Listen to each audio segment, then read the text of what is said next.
So we are moving towards our mini project number 7. Again, follow the same approach, create a new file. And from project number 6, copy only until where you are collecting the income from user. Okay? And then what you need to do next is this only task, collect expenses from user.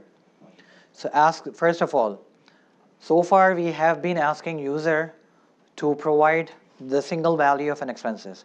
Now we are going to ask user how many expenses they want to run. Okay, they may specify 2, 4, 5, whatever. Okay, and then we keep asking them about the expense values in numbers. So first expense, second expense, third expense, fourth expense. As soon as they are entering expenses, we keep on adding them in the list name expenses. Okay, once the expense list is populated, you don't need to do any other thing extra. You will follow the same approach that you did in project number 6. Pass the expense and income values to these functions and conclude your application output. Okay. So again, 5 minutes timer. It's very simple code, only 2 or 3 lines of instructions, and everything else is same. I'll now go ahead and give you a demo. Okay, so let's create a new file, project_7.py.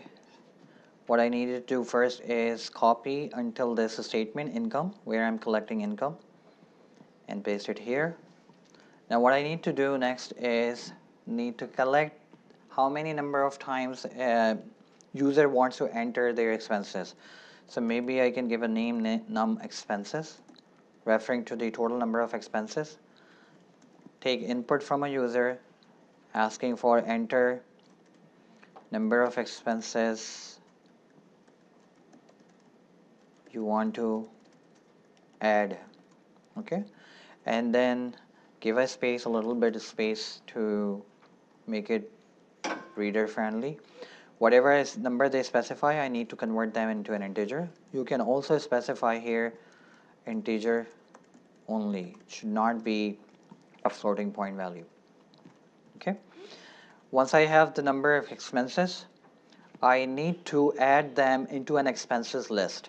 So I can create an empty expenses list, empty expenses container, and then I need to loop in for, let's say, I in, or maybe for exp as a variable name, in range, how many number of times I want to run, total number of expenses that user have specified, num expenses. Okay, and now what I want to do is I would want to ask them another input,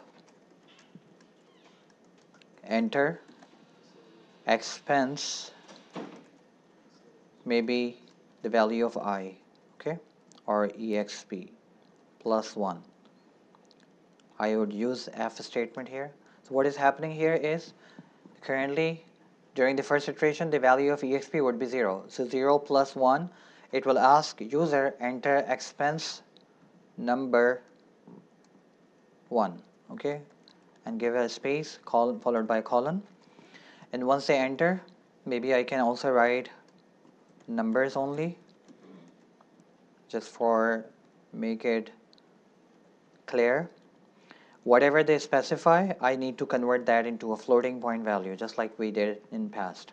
Okay, because every expense could be a decimal value.